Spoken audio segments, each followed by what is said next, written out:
Put your hands together for Ayush Bakshi.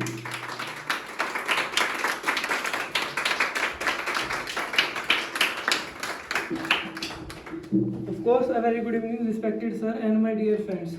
Today I am going to share my views on the topic problem faced by the students in their school and college life.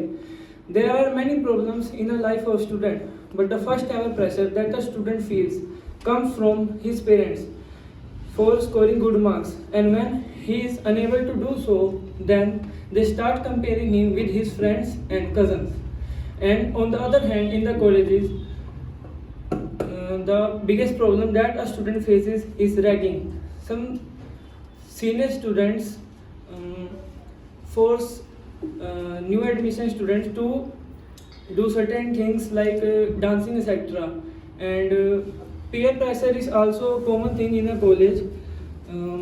When your friends ask you to bunk the lecture, then you, without your will, you have to bunk the lecture. Otherwise, they will make a fun of you. And in some cases, when your friends offer you a drink or a cigarette, then in some cases students start doing it and become addictive to it.